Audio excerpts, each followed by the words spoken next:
Hello बंधु माने मो ना रेणु एवं मु एक गारू मोर एही कहानी आपणक रूम टांकुरी देव कि किपरि मो चाचाजी गाँर झियमानंक केस काटिबा नारे अधरातिकु सेमानंक सह छात उपरकु जाउथिले।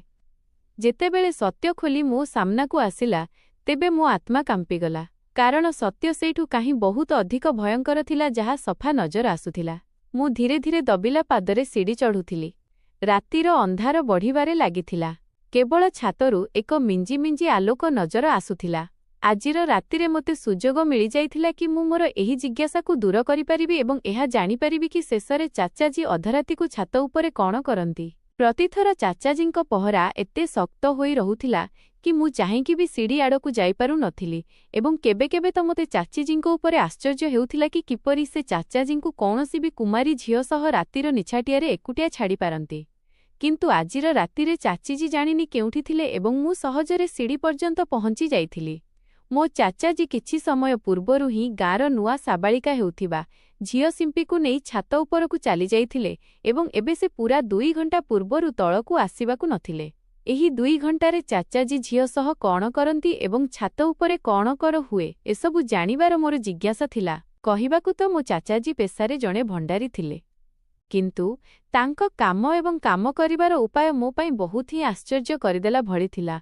एवं आजिर रातिरे मोते एहा जानिकी रहिबार थिला कि आखिर चाचाजी केवल साबालिका हेउथिबा झियमानंकर ही केस काहींकी काटंती एवं से पुणी अधरातिरे छात उपरे एकुटियारे ना चाचीजी केबे निजे छातकु जाआंती ना झियर घर लोकंक मध्यरु काहाकु साथिरे जिबाकु दिया जाए। मु अधा सीढ़ी चढ़ी सारिथिली एवं एही रहस्यरु परदा उठिबाकु ही जाउथिला कि चाचाजी सिंपी सह कौन करिबाकु जाउछंती कि पछपटु मो चाचीजींक गर्जन स्वर मोते चमकिबा पई बाध्य करि देइथिला। सबुबेले डरी सहमिकी एवं धीरे स्वररे कथा हेउथिबा चाचीजी प्रथम थर मु एमिति स्वर शुणिथिली जेउथिरे मो जीवन बाहारी जाइथिला। जेमिति ही मु बुली करी देखिली तो से मो मुंड उपरे पहुंची जाइथिले एवं मो हाथ धरी रागरे मोते टाणी करी तळकु नेई आसिथिले।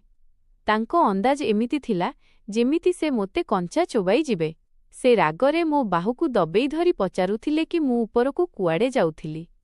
मु हड़बड़ेई जाई चाचीजींकु कहिदेली कि मोते तळे अस्थिरता हेउथिला, सेथिपाई मु छातकु जाउछि। मो कथा सुनी चाचीजी एक जोरदार चापुडा मो मुंडरे मारिले एवं कहिबाकु लागिले, कौन तु जानिनु आजि सिंपी निज केस कटाइबा पई आसिछि, पुणी तु छातकु जिबा विषयरे भाबिलु केमिति? कौन तु निज चाचांको काम बंद कराइबाकु चाहुछु?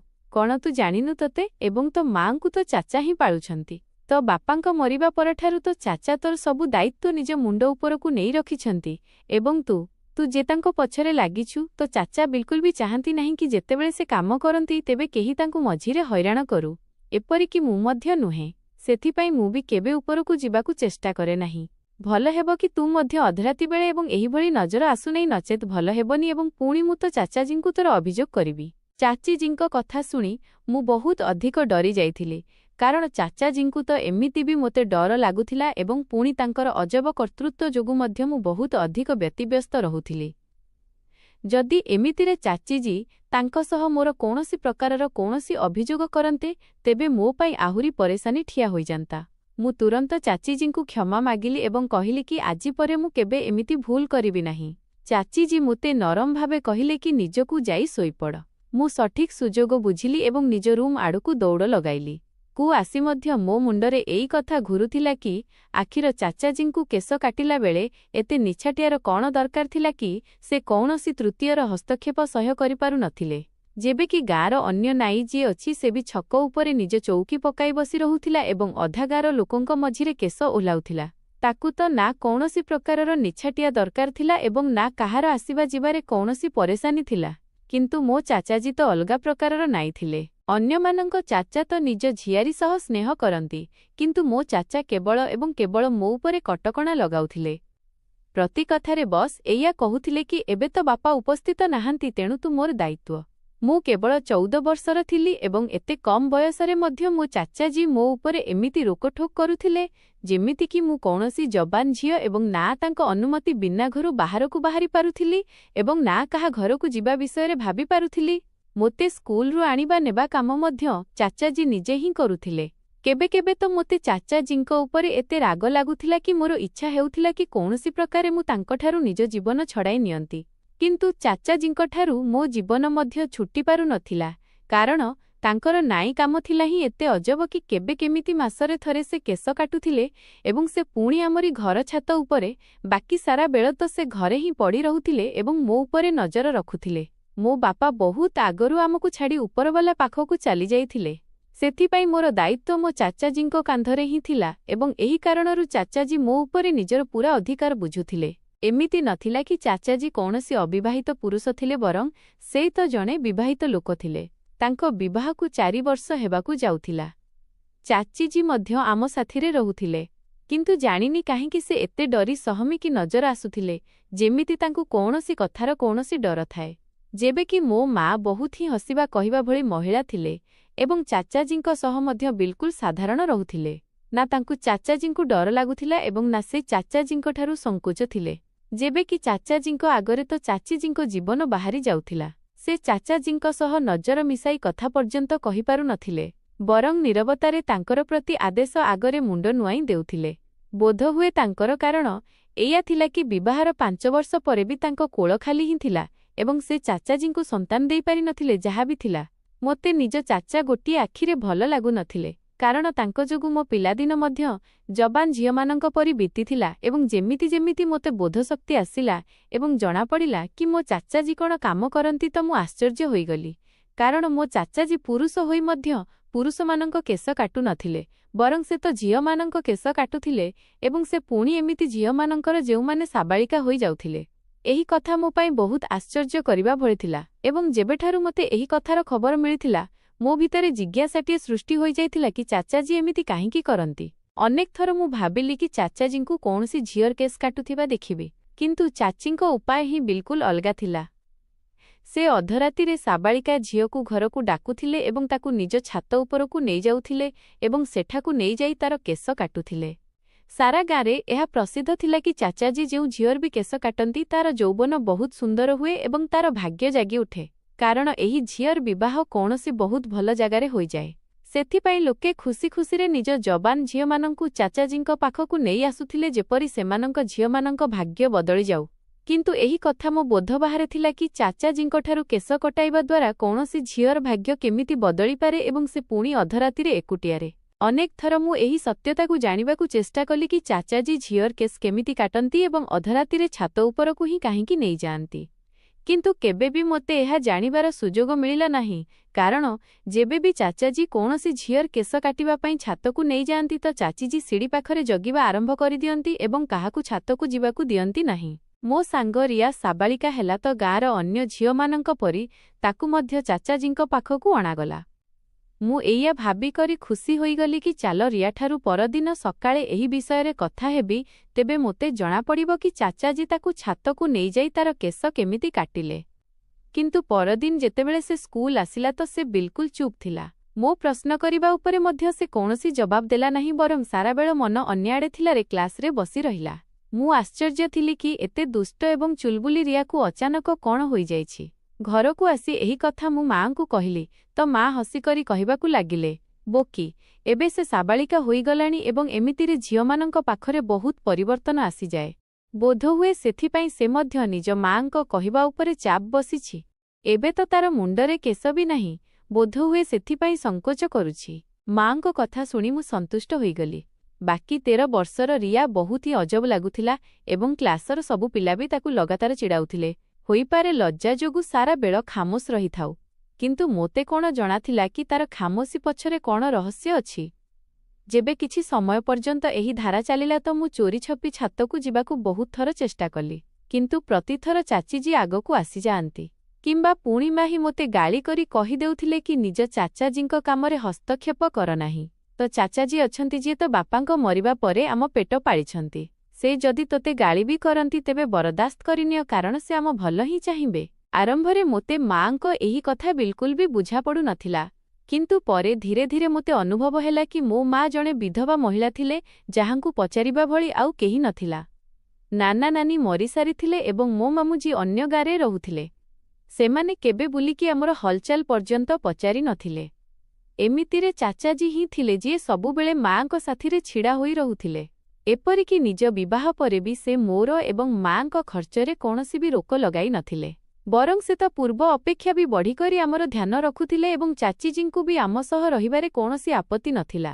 ଏହି କାରଣ ଥିଲା କି ମା ସେହି ଦୁଇ ପତି ପତ୍ନୀଙ୍କୁ ଖୁବ୍ ସମ୍ମାନ କରୁଥିଲେ। ସାରା ଗାଁ ଲୋକ ବି ଚାଚାଜୀଙ୍କୁ ବହୁତ ଇଜ୍ଜତ କରୁଥିଲେ, କାରଣ ଚାଚାଜୀ ବହୁତ ହିଁ ନରମ ସ୍ୱଭାବର ଲୋକ ଥିଲେ। ବସ୍ ତାଙ୍କର ସବୁ ଗାଳି ମୋ ପାଇଁ ହିଁ ଥିଲା। କିନ୍ତୁ ମାଆଙ୍କ କହିବା ଥିଲା କି ଏଥିରେ ବି ତାଙ୍କର ଭଲ ପାଇବା ଲୁଚି ରହିଛି। ସେ ନିଜେ ନିଃସନ୍ତାନ ଅଛନ୍ତି, ସେଥିପାଇଁ ସେ ଔଲାଦର କମିକୁ ମୋ ଦ୍ୱାରା ପୂରା କରିବାକୁ ଚାହାନ୍ତି। ଯେବେ ମୁଁ ଏହି କଥା ଭାବିଲି ତ ମୋତେ ବି ଏହି କଥା ସତ ଲାଗିଲା କି ଯଦି ଚାଚାଜୀଙ୍କ ସାହାରା ଆମ ସହ ନଥାନ୍ତା ତ ବୋଧହୁଏ ଆମେ ଦୁଇ ମା ଝିଅ ଆଜି ଏହି ଗାଁରେ ବେସାହାରା ଏବଂ ଦୟନୀୟ ଜୀବନ ବିତାଉଥାନ୍ତୁ। ଯେଉଁଭଳି ମୁଁ ଚାଚିଜୀଙ୍କୁ କଥା ଦେଇଥିଲି କି ମୁଁ କେବେ ପୁଣି ଥରେ ଚାଚାଜୀଙ୍କ କାମରେ ହସ୍ତକ୍ଷେପ କରିବିନି, ସେହି ରାତି ପରେ ମୁଁ କେବେ ଛାତକୁ ଯିବା ବିଷୟରେ ଭାବିଲି ବି ନାହିଁ। ମୁଁ ଡରି ଯାଇଥିଲି କି ଯଦି ଚାଚିଜୀ ଚାଚାଜୀଙ୍କୁ ମୋର ଅଭିଯୋଗ କରିଦିଅନ୍ତେ ତେବେ ମୁଁ ଏବଂ ମୋ ମା କୁଆଡ଼େ ଯାଉଥାନ୍ତୁ। ଚାଚାଜୀଙ୍କ କାମ ପୂର୍ବପରି ହିଁ ଚାଲୁଥିଲା। କେବେ ମାସକରେ ତ କେବେ ଦେଢ଼ ମାସରେ କୌଣସି ନା କୌଣସି ଝିଅ ସାବାଳିକା ହୋଇ ଆମ ଘରକୁ ଆସୁଥିଲା ଏବଂ ଚାଚାଜୀଙ୍କ ସହ ଚାପୁପର ଛାତକୁ ଚାଲିଯାଉଥିଲା। ଚାଚିଜୀ ସିଡ଼ି ପାଖାପାଖି ହିଁ ରହୁଥିଲେ ଏବଂ 2 ଘଣ୍ଟା ପରେ ଯେତେବେଳେ ସେହି ଝିଅ ଛାତରୁ ଓହ୍ଲାଇ କରି ଫେରି ତଳକୁ ଆସୁଥିଲା ତ ଚାଚାଜୀ ତାଙ୍କର ବହୁତ ସମୟ ପରେ ହିଁ ତଳକୁ ଆସୁଥିଲେ ଏବଂ ତାଙ୍କ ଅବସ୍ଥା ବହୁତ ଅଜବ ନଜର ଆସୁଥିଲା। ଏବଂ ଏହି କଥା ବିଷୟରେ ମଧ୍ୟ ମୋତେ ସେହି ସମୟରେ ଜଣାପଡ଼ିଲା ଯେବେ ଏକ ରାତିରେ ମୁଁ ମାଠିଆରୁ ପାଣି ପିଇବା ପାଇଁ ଅଗଣାକୁ ଆସିଲି ଏବଂ ଚାଚାଜୀଙ୍କୁ ସିଡ଼ି ଓହ୍ଲାଉଥିବାର ଦେଖିଲି। ଚାଚାଜୀଙ୍କ ହୁଲିଆ ବହୁତ ହିଁ ଅଜବ ଲାଗୁଥିଲା। ତାଙ୍କ ନିଶ୍ୱାସ ବି ହୁଁ ହୁଁ ହେଉଥିଲେ। ଏମିତି ଲାଗୁଥିଲା ଯେମିତି ସେ ବହୁତ ପରିଶ୍ରମର କାମ କରି କରି ତଳକୁ ଆସିଛନ୍ତି। ଚାଚାଜୀ ସବୁବେଳେ କଳା ରଙ୍ଗର ଧୋତି ବାନ୍ଧି କରି ହିଁ ଝିଅମାନଙ୍କ କେଶ କାଟିବାକୁ ଛାତକୁ ଯାଉଥିଲେ। କିନ୍ତୁ ଯେତେବେଳେ ସେ ତଳକୁ ଓହ୍ଲାଇଲେ ତ ତାଙ୍କ କପଡ଼ା ବି ବଦଳି ଯାଇଥିଲା। ନା ସେ ଧୋତି ବାନ୍ଧିଥିଲେ ଏବଂ ନା ତାଙ୍କ ଶରୀରରେ କୁର୍ତ୍ତା ମୌଜୁଦ ଥିଲା। ସେ ବହୁତ ହୁଁ ହୁଁ ହୋଇ ସିଡ଼ି ଓହ୍ଲାଉଥିଲେ, ଯେମିତି ବହୁତ ହିଁ ଅଧିକ ଥକି ଯାଇଛନ୍ତି ଏବଂ ତାଙ୍କ ପାଇଁ ଚାଲିବା ହିଁ କଷ୍ଟକର ହେଉଥିଲା। ଏବଂ ପୁଣି ମୋତେ ମନେ ପଡ଼ିଲା କି ଯେବେ ବି ଚାଚାଜୀ କୌଣସି ଝିଅର କେସ୍ କାଟୁଥିଲେ ତ ପୂରା ଦିନରେ ବନ୍ଦ ରହୁଥିଲେ ଏବଂ ଚାଚିଜୀଙ୍କୁ ମଧ୍ୟକୁ ଯିବାର ଅନୁମତି ନଥିଲା। ଶେଷରେ 2 ଘଣ୍ଟା କେଶ କାଟିବା ପରେ ଚାଚା ଏତେ ବି କେମିତି ଥକି ଯାଉଥିଲେ କି ସାରା ଦିନରୁ ବାହାରୁ ନଥିଲେ।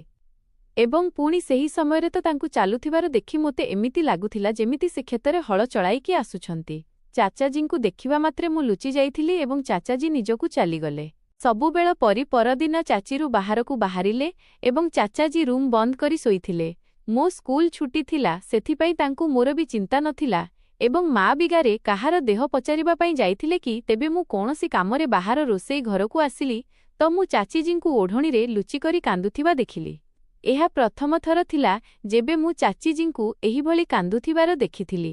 ମୁଁ ତୁରନ୍ତ ଦୌଡ଼ିକରି ଚାଚିଜୀଙ୍କ ପାଖକୁ ଗଲି ଏବଂ ପଚାରିଲି, କ'ଣ ହୋଇଛି ଚାଚିଜୀ? ଆପଣ କାହିଁକି କାନ୍ଦୁଛନ୍ତି? ମୋ କଥା ଶୁଣି ଚାଚିଜୀ ଜଲଦିରେ ନିଜ ଲୁହକୁ ଓଢ଼ଣୀ ପଣତରେ ପୋଛିଦେଲେ ଏବଂ କହିବାକୁ ଲାଗିଲେ, ନାହିଁ ପାଗଳୀ, ମୁଁ କେଉଁଠି କାନ୍ଦୁଛି? ତୁ କହ, ତତେ କ'ଣ ଦରକାର? ମୁଁ ଭଲ ଭାବେ ଜାଣିଥିଲି କି ଚାଚିଜୀ କାନ୍ଦୁଥିଲେ ଏବଂ ଏହି କଥା ମୋତେ ନାହିଁ କେବଳ ଦୁଃଖିତ କରିଦେଇଥିଲା ବରଂ ମୁଁ ବହୁତ ଅଧିକ ପରେଶାନ ମଧ୍ୟ ହୋଇଯାଇଥିଲି କି ଏମିତି କେଉଁ କଥା ଯାହା ଯୋଗୁଁ ଚାଚାଜୀଙ୍କଠାରୁ ଲୁଚି ଲୁଚି କାନ୍ଦିବାକୁ ପଡ଼ୁଛି। ମୋତେ ଚାଚାଜୀଙ୍କ ପ୍ରତି ଆହୁରି ଘୃଣାର ଅନୁଭବ ହେଉଥିଲା କି ବୋଧହୁଏ ଏହି ଚାଚାଜୀ ହିଁ ଥିଲେ ଯାହାଙ୍କ ଯୋଗୁଁ ଚାଚି ବି ଲୁଚି ଲୁଚି କାନ୍ଦୁଥିଲେ। ସେହି ଦିନ ପରଠାରୁ ମୁଁ ଚାଚାଜୀଙ୍କ ଉପରେ ନଜର ରଖିବାକୁ ଲାଗିଲି। ଯେବେ ବି ଚାଚାଜୀ କୌଣସି ଝିଅର କେଶ କାଟି ସିଡ଼ି ଓହ୍ଲାଇ ତଳକୁ ଆସୁଥିଲେ ତ ତାଙ୍କ ମୁହଁରେ ଥକାପଣର ପ୍ରଭାବ ସଫା ଦେଖାଯାଉଥିଲା ଏବଂ ପରଦିନ ସାରା ବେଳ ମୋ ଚାଚିଜୀ ଲୁଚି ଲୁଚି କାନ୍ଦୁଥିବାର ନଜର ଆସୁଥିଲେ। ଏବଂ ପୁଣି ମୋ ଜୀବନରେ ବି ସେହି ଦିନ ଆସିଗଲା ଯେବେ ମୁଁ ସାବାଳିକା ହୋଇଗଲି। ସେହିଦିନ ମୋ ମା ମୋ ମଥା ଚୁମିଲେ ଏବଂ କହିବାକୁ ଲାଗିଲେ, ମୁଁ ଚାହୁଁଛି ଗାଁର ସବୁ ଝିଅମାନଙ୍କ ପରି ତ ଚାଚାଙ୍କ ହାତରେ ତୋର ଭାଗ୍ୟ ବି ଚମକି ଯାଉ। ମାଙ୍କ କଥା ଶୁଣୁ ଶୁଣୁ ମୋ ଜୀବନ ବାହାରିଗଲା। ଡରିଗଲି କି ଏବେ ମା ମୋତେ ବି କେଶ କଟାଇବା ପାଇଁ ଚାଚାଜୀଙ୍କ ଜିମା କରିବାକୁ ଯାଉଛନ୍ତି। 14 ବର୍ଷର ବୟସରେ ଗଞ୍ଜି ହେବା ମୋ ପାଇଁ ବହୁତ ହିଁ ଲାଜର କଥା ଥିଲା। ମୁଁ ଏହା ଭାବିକରି ହିଁ ପରେଶାନ ଥିଲି କି ଗାଁର ଅନ୍ୟ ଝିଅମାନଙ୍କ ପରି ମୋତେ ବି ସମସ୍ତଙ୍କ ମଜାକର ଶିକାର ହେବାକୁ ପଡ଼ିବ। ମୁଁ ମାଙ୍କ ଆଗରେ ହାତ ଯୋଡ଼ିଦେଲି ଏବଂ ମାଙ୍କୁ କହିଲି କି ମୁଁ କୌଣସି ବି ଅବସ୍ଥାରେ କେଶ କାଟିବାକୁ ଚାହୁଁନାହିଁ। ମୋ ଜିଦ୍ ଶୁଣି ମା ରାଗିଗଲେ ଏବଂ ଜୋରରେ କହିଲେ, କ'ଣ ତୁ ଜାଣିନୁ କି ତୋ ଚାଚାଙ୍କ ଯୋଗୁଁ କେମିତି ଗାଁ ଝିଅମାନଙ୍କ ଭାଗ୍ୟ ବଦଳି ଯାଉଛି? ଯାହାର କେଶ ବି ଆଜି ପର୍ଯ୍ୟନ୍ତ ତ ଚାଚାଜୀ କାଟିଛନ୍ତି, କିଛି ହିଁ ଦିନରେ ତାଙ୍କର ବିବାହ ବହୁତ ଧୁମଧାମରେ ଏବଂ ବହୁତ ହିଁ ଭଲ ଜାଗାରେ ହୋଇଛି। ଏମିତି ହିଁ ତ ଗାଁ ଲୋକେ ନିଜ ଝିଅମାନଙ୍କୁ ତ ଚାଚାଜୀଙ୍କ ଜିମା କରିକି ଯାଆନ୍ତିନି। जेबे सेमाने तो चाचाजींको एही कामरू एते लाभ उठाई पारुछंती तो पुणी आमे घर लोक काहींकी नुहे। मोर लक्ष्य मना करिबा परे बीमा चाचाजींकु डाकिले एवं चाचाजींकु कहिले कि आजिर रातिरे तोते निज झियारीर केस ओह्लाइबाकु पड़िबो। एहा सुनी चाचाजींको मुहर रंग फिका पड़िगला एवं कहिबाकु लागिले कौन आम रेणु भी साबालिका होई गलानी। माँ मुस्कुरेई हसिकरी कहिले हूँ एबे रेणुर बारी कि आमे एहार धूमधामरे विवाह कौनसी भल जगारे करिबा एवं जदि एहार केसरे तो हाथ लागि जाए तेबे गाँर अन्य झियमानंक परि एहार भी भाग्य चमकी उठिबो। एया कहिकरी माँ मते चाचाजींक सह छात उपरकू पठाई देले। छातकू जाऊ जाऊ मु चाचाजींकू मिनती कली कि से मो केस न काटंतु कारण मु गंजी नजर आसिबाकू चाहू नथिली। किछि समय परे चाचाजी निज धोती बांधी मो आगरे बसिले। तापरे चाचाजी मो पाखकू आसिले तो मो जीवन बाहरी गला एवं पुणी जेमिति ही चाचाजी मो मुंड उपरे हाथ रखिले तो मो आखिरु लुह बोहिबाकू लागिला। चाचाजी मोते निज पाखकू नेले एवं छातीरे लगाइले। मोते एमिति लागुथिला जेमिति मो निश्वास अटकी जीव कारण चाचाजी मोते बहुत जोरे धरिथिले एवं पुणी मोते अनुभव हैला कि चाचाजींक गरम गरम लुह मो गाल उपरे पड़ुछि। मु आश्चर्य होईगली कि चाचाजी काहींकी कांदुछंती। बहुत समय परे जेबे चाचाजी मोते निजठारु अलगा कले तो तांको आखि लाल होई जाइथिला एवं लुहरे तांको मुह भिजी जाइथिला एवं पुणी चाचाजींक कथा मो होश उड़ाई देला। से कांदी कांदी कहिबाकू लागिले रेणु मु तो केस काटी पारिबिनी, मु तो सह किछि भूल करि पारिबिनी। तू मो भाईर निशाणी एवं तो इज्जत मो घरर इज्जत। चाचाजींक कथा मोते बिल्कुल भी बुझा पड़ु नथिला किंतु चाचाजींक शब्द मोते चमकाइबा पई बाध्य करि देइथिला। मु चाचांकू कहिली आखिर आपण कहिबाकू कौन चाहुछंती। चाचाजी कहिले तू फेरी निज माँ पाखकू चली जा एवं तांकू कहिबू कि चाचाजी तो केस काटी पारिबे नाही। मु ओल्टा पादरे सीढ़ी ओलाई माँको पाखकू चलीगली एवं माँकू सबुकिछि कहिदेली। एहा सुनी माँ चाचाजींको रूम आड़कू चलिले। मु भी माँको सह ही थिली। जेबे आमेकू गलु तो चाचाजी चाचीजींको पाद पाखरे बसी कांदुथिले एवं चाचीजींकू क्षमा मागुथिले। चाचीजी भी अटकी अटकी कांदुथिले। एसबु देखि माँ भी परेशान होईगले एवं सेही दुई जनंकू पचारिले कि आखिर मामला कौन। मोते भी तो किछि जଣା पड़ू। बहुत समय लुह बाहर करिबा परे चाचाजी एक एमिति रहस्य आम सामनारे खोलिले जाहाकू सुनी आम आत्मा पर्यंत कांपी उठिला। एहा केमिति संभव थिला कि मो चाचाजी एमिति कौनसी काम करुथिले जाहा विषୟରେ मु भाबी भी पारु नथिली। चाचाजी कांदी कांदी कहिले कि आजिठारु केते वर्ष आगर कथा। चाचाजी गाँर चौधुरींक खास नाइथिले एवं से केवल चौधुरी साहबंकर ही केस काटुथिले। गाँर चौधुरी भोगविलासी चरित्रहीन तरीकार लोक थिले एवं तांको स्वभाव चाचाजींकू बिल्कुल पसंद नथिला। किंतु चाचाजींक बाध्यबाधकता थिला कि तांकू एही चाकिरी करिबाकू पड़ुथिला एवं पुणी दिने गाँर चौधुरी चाचाजींकू निज चाकिरीरू बाहर करी एक नुआ काम संपी देले। गाँर चौधुरी सारा गाँरे एही कथा प्रसिद्ध करिदेले कि चाचाजींक हातरे बहुत जादू अछि एवं से जହାର भी केस काटंती तार भाग्य सजाड़ी होई जाए। एपरिकी गाँर चौधुरींक जमीबाड़ी भी फलिबा फुलिबाकू लागिछि एवं एहा सेथिपाई होइछि कारण चाचाजी तांको केस उपरे हाथ लगाउछंती। सारा गाँ लोक अशिक्षित एवं सीधासाधा लोक थिले। तांको पाई तो गाँ चौधुरींक प्रति कथा ही सठिक हेउथिला एवं गाँ चौधुरी एही कथार बहुत अधिक चर्चा कले तो गाँ लोके आखि बंद करी एही कथा उपरे विश्वास करिनेले एवं पुणी चौधुरी साहब निज खास चाकर जरियारे एही कथा भी खेलाई देले कि जदि चाचा कौनसी साबालिका झियर केस काटिबो तेबे तार भाग्य बदली जिवो एवं तार विवाह बहुत भल जगारे हेबो। मोते बुझा पड़ु नथिला कि चौधुरी साहब एसबु काहींकी कले। चौधुरी साहब मोते लक्ष लक्ष टंका देवार प्रतिश्रुति करिथिले एवं कहिथिले कि मोते बस गाँर जबान हेउथिबा झियमानंक केस ओह्लाइबार अछि। मोते लागिला कि एथिरे कौनसी भूल कथा हेबनी एवं पुणी जेबे गाँ लोके एहा भाबी मो पाखकू निज नुआ झियमानंकू मो पाखकू आनिबाकू लागिले तो सेमानंक भाग्य बदलिबाकू लागिला तो मु भी खुशी खुशी रातिर अंधारे सेमानंक केस ओह्लाई देउथिली एवं बदलरे चौधुरी साहब मोते टंका देई देउथिले। केते वर्ष पर्यंत एही धारा एही भली चलिला एवं पुणी जेबे मो विवाह तुम चाचीजींक सह हेला तो सेही प्रथम रातिरे मो सामनारे एही रहस्य खोलिला कि मु जेउ झियमानंक केस काटुछि तांक सह चौधुरी साहब कौन खेल खेलुछंती एवं एहा जानी मोर भी रोम टांकुरी उठिथिला। किंतु मु चौधुरी साहबंक एही नीच खेलरे बहुत खराब भावे फसी सारिथिली एवं मु चाहिकी भी निजकू बंचाई पारि नथिली एवं आजि पर्यंत मु तांकर एही खेलर शिकार अछि ଚୌଧୁରୀ ସାହାବଙ୍କୁ କମ୍ ବୟସର ନୂଆ ନୂଆ ଯବାନ ଝିଅମାନଙ୍କ ସହ ନିଜ ଲୋଭ ବାସନା ପୂରା କରିବାର ନିଶା ଥିଲା ଏବଂ ଗାଁରେ ଏହି କଥାକୁ ବହୁତ ଅଧିକ ଲୁଚାଯାଉଥିଲା କି କୌଣସି ଝିଅ କେବେ ଯବାନ ହୋଇଛି। ସେଥିପାଇଁ ଚୌଧୁରୀ ସାହାବ ଏହି ଖେଳ ରଚାଇଲେ ଏବଂ ଲୋକେ ତାଙ୍କ କଥାରେ ଆସିଗଲେ। ଯବାନ ହେଉଥିବା ଝିଅ ଯେମିତି ହିଁ ମୋ ପାଖକୁ ଆସି ନିଜ କେଶ କଟାଉଥିଲା ତ ଚୌଧୁରୀ ସାହାବଙ୍କୁ ଏହି କଥାର ଖବର ହୋଇଯାଉଥିଲା କି ଏବେ ଏହି ଝିଅ ସାବାଳିକା ହୋଇଛି ଏବଂ ସେ ତା ସହ ନିଜ ବାସନା ପୂରା କରିବା ପାଇଁ କୌଣସି ନା କୌଣସି ଖେଳ ରଚାଇ ତାକୁ ନିଜ ହାବେଳିକୁ ଡାକି ନେଉଥିଲେ ଏବଂ ଗାଁର ପ୍ରତି ସାବାଳିକା ଝିଅ ତାଙ୍କ ଅସନା ଏବଂ ତିରସ୍କାରର ଶିକାର ହେଉଥିଲା। ଏବଂ ତୁମ ଚାଚୀ ବି ସେହି ଝିଅମାନଙ୍କ ମଧ୍ୟରୁ ଜଣେ ଥିଲେ ଏବଂ ଏହି କଥାର ରାଜବିବାହ ପରେ ତୁମ ଚାଚୀ ମୋ ସାମ୍ନାରେ ଖୋଲିଥିଲେ। କିନ୍ତୁ ସେହି ସମୟ ପର୍ଯ୍ୟନ୍ତ ମୁଁ ବହୁତ ଖରାପ ଭାବେ ଚୌଧୁରୀ ସାହାବଙ୍କ କାମରେ ଫସି ଯାଇଥିଲି କି ଚୌଧୁରୀ ସାହାବ ମୋତେ ବ୍ଲାକମେଲ୍ କଲେ କି ଯଦି ମୁଁ କାହା ସାମ୍ନାରେ ବି ଏହି କଥା ଖୋଲିବାକୁ ଚେଷ୍ଟା କଲି ତ ସେ ବିଲକୁଲ ବି ଏହି କଥାକୁ ସ୍ୱୀକାର କରିବେ ନାହିଁ ବରଂ ମୋତେ ହିଁ ଚରିତ୍ରହୀନ ସାବ୍ୟସ୍ତ ଦେବେ। ଏହି ଡରରେ ମୁଁ ନା କେବେ ଚୌଧୁରୀ ସାହାବଙ୍କ କାମ ଛାଡ଼ିଲି ଏବଂ ନା କେବେ ତୁମକୁ ଏକୁଟିଆ ଘରୁ ବାହାରକୁ ଯିବାର ଅନୁମତି ଦେଲି କାରଣ ମୁଁ ଜାଣିଥିଲି କି ତାଙ୍କ ନଜର କେତେ ଅସନା ଏବଂ ଖରାପ। ତୁମ ଚାଚୀ ବହୁତ ଭଲ ଭାବେ ଜାଣିଥିଲେ କି ଯେଉଁ ଝିଅମାନଙ୍କ କେଶ ମୁଁ କାଟୁଛି ତାଙ୍କ ସହ ଚୌଧୁରୀ ସାହାବ କ'ଣ କରନ୍ତି। ସେଥିପାଇଁ ସେ ଲୁଚି ଲୁଚି କାନ୍ଦୁଥିଲେ ଏବଂ ମୁଁ ନିଜେ ବି ଅନେକ ଘଣ୍ଟା କାନ୍ଦିବା ପରେ ହିଁ ତଳକୁ ଆସୁଥିଲି କାରଣ ମୁଁ ଏହି ଅସନା କାମରେ ସାମିଲ ହେବାକୁ ଚାହୁଁନଥିଲି। ଚୌଧୁରୀ ସାହାବ ମୋତେ ଖାସ୍ କଳା ରଙ୍ଗର ଧୋତି ଦେଇଥିଲେ ଏବଂ କହିଥିଲେ କି ଝିଅର କେଶ କାଟିଲା ବେଳେ ଏହି ଧୋତି ପିନ୍ଧିବାକୁ ଯେପରି ଲୋକଙ୍କୁ ଲାଗୁ କି ବାସ୍ତବରେ ତୁମେ କିଛି ଖାସ୍ କରୁଛ ଯାହା ଯୋଗୁଁ ଝିଅମାନଙ୍କ ଭାଗ୍ୟ ବଦଳୁଛି। ଚୌଧୁରୀ ସାହାବ ଝିଅକୁ ନିଜ ବାସନାର ଶିକାର ବନାଇବାର କିଛି ହିଁ ମାସ ପରେ ତାର ବିବାହ ନିଜ କୌଣସି ନିର୍ଦ୍ଦୋଷ ଚାକର ସହ କରାଇ ଦେଉଥିଲେ ଏବଂ ସେହି ଚାକରକୁ ବହୁତ ସାରା ଟଙ୍କା ବି ଦେଉଥିଲେ। ଏହିଭଳି ସେହି ଝିଅର ଜୀବନ ସଜାଡ଼ି ହୋଇଯାଉଥିଲା। ଚୌଧୁରୀ ସାହାବଙ୍କ ପାଖରେ ପଇସାର କୌଣସି କମି ନଥିଲା ସେଥିପାଇଁ ନିଜ ବିଳାସ ଉପରେ ଆଖି ବନ୍ଦ କରି ପଇସା ଉଡ଼ାଉଥିଲେ ଏବଂ ମୁଁ ତାଙ୍କ ହାତର କାଠପୁତଳି ବନି ସାରିଥିଲି। କିନ୍ତୁ ମୁଁ ତ କେସ୍ କାଟି ଚୌଧୁରୀ ସାହାବଙ୍କୁ ଏହି ଖବର ପହଞ୍ଚାଇବାକୁ ଚାହୁଁନଥିଲି କି ତୁ ବି ଯବାନ ହୋଇସାରିଛୁ କାରଣ ମୁଁ ଜାଣେ କି ଏହିଭଳି ତୁ ବି ତାଙ୍କ ଅତ୍ୟାଚାରରୁ ବଞ୍ଚିପାରିବୁ ନାହିଁ। ଚାଚାଜୀଙ୍କ କଥା ଶୁଣି ମୁଁ ଏବଂ ମା କାନ୍ଦିବାକୁ ଲାଗିଲୁ। ଆମକୁ ତ ଏହି ଜିନିଷର କୌଣସି ଖବର ନଥିଲା। ମା ଅନ୍ୟ ଗାଁରୁ ବିବାହ ହୋଇ ଆସିଥିଲେ ସେଥିପାଇଁ ତାଙ୍କୁ ବି ଚୌଧୁରୀ ସାହାବଙ୍କ ବିଷୟରେ କିଛି ଜଣା ନଥିଲା। ମୋତେ ତ ଚାଚାଜୀଙ୍କର ମୋ ଉପରେ ନଜର ରଖିବା ଏବଂ ତାଙ୍କର ସବୁବେଳେ କଟକଣା ଲଗାଇବା ସବୁବେଳେ ଖରାପ ଲାଗୁଥିଲା।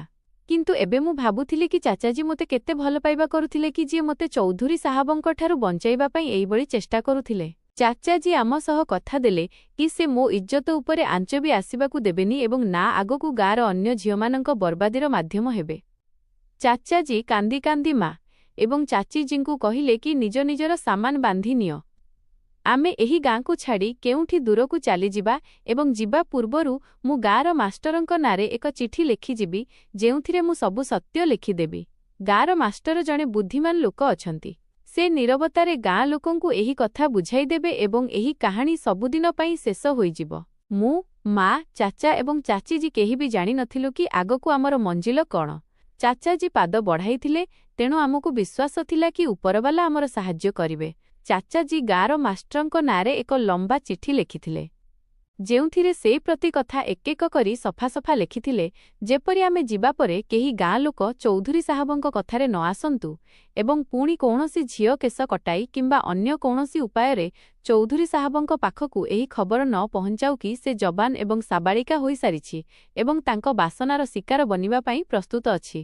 ମୋତେ ଆଜି ବି ଭଲ ଭାବେ ଏହି କଥା ମନେ ଅଛି କି ଯେବେ ବି କୌଣସି ଝିଅ ସାବାଳିକା ହେବା ପରେ ଗଞ୍ଜି ହେଉଥିଲା ଏବଂ କିଛି ଦିନ ପରେ ସ୍କୁଲ ଆସୁଥିଲା ତ ସେ କେଉଁଭଳି ଡରି ସହମୀ ଏବଂ ନୀରବ ହୋଇ ରହୁଥିଲା। ମୋତେ ସବୁବେଳେ ଏମିତି ଲାଗୁଥିଲା କି ଏସବୁ ସେଥିପାଇଁ କାରଣ ସେ ଗଞ୍ଜି ହୋଇ ଆସିଛି ଏବଂ ତାକୁ ନିଜ ଗଞ୍ଜାପଣ ଯୋଗୁଁ ପରେଶାନୀ ଅଛି। କିନ୍ତୁ ଏହି ରହସ୍ୟ ତ ଏବେ ଖୋଲିଥିଲା କି ସେ ଚୌଧୁରୀ ସାହାବଙ୍କ ବାସନାର ଶିକାର ବନିକରି ଆସିଥିଲା ଏବଂ ମୋର ସେହି ଚାଚା ଯାହାଙ୍କୁ ମୁଁ ବହୁତ ଭୁଲ ବୁଝୁଥିଲି ବାସ୍ତବରେ ସେ ନିଜେ ବି ଏକ କଷ୍ଟର ଶିକାର ଥିଲେ ଏବଂ ଯେବେ ଆମେ ଏହି ଗାଁ ଛାଡ଼ି ଯାଉଥିଲୁ ତ ମୋ ଚାଚାଜୀଙ୍କ ମୁହଁରେ ଶାନ୍ତି ହିଁ ଶାନ୍ତି ଥିଲା। ଆଜି ବି ପ୍ରାୟତଃ ଗାଁରେ ଏମିତି ବହୁତ ଚୌଧୁରୀ ଏବଂ ଲୋକ ମୌଜୁଦ ଅଛନ୍ତି ଯେଉଁମାନେ ଏହିଭଳି ହରକତରେ ସାମିଲ ଅଛନ୍ତି ଏବଂ ସିଧାସାଧା ଗାଁ ଲୋକେ ତାଙ୍କ ନିଜ କାମ ଏବଂ ତାଙ୍କ କର୍ତ୍ତୃତ୍ୱ ଜାଣନ୍ତି ନାହିଁ। ସହରୀ ଲୋକଙ୍କୁ ଚାହିଁବା ଉଚିତ କି ସେମାନେ ଗ୍ରାମାଞ୍ଚଳରେ ପାଠପଢ଼ା ଏବଂ ସଚେତନତାର ସିଲସିଲାକୁ ଆଗକୁ ବଢ଼ାନ୍ତୁ ଯେପରି ସିଧାସାଧା ଏବଂ ଭୋଳାଭାଲା ଗାଁ ଲୋକେ ଏମିତି ନୀଚ ଚିନ୍ତାଧାରାର ଲୋକଙ୍କଠାରୁ ନିଜକୁ ବଞ୍ଚାଇ ପାରିବେ। ବନ୍ଧୁଗଣ, ଯଦି ଆପଣଙ୍କୁ ଆମର ଏହି କାହାଣୀ ପସନ୍ଦ ଆସିଥାଏ ତେବେ ଏହାକୁ ଲାଇକ୍ ଏବଂ ବନ୍ଧୁମାନଙ୍କ ମଧ୍ୟରେ ସେୟାର କରନ୍ତୁ। ସାଥିରେ ଚ୍ୟାନେଲକୁ ସବସ୍କ୍ରାଇବ୍ କରନ୍ତୁ। पूरा कहानी सुनिबा पई आपणकु बहुत बहुत धन्यवाद।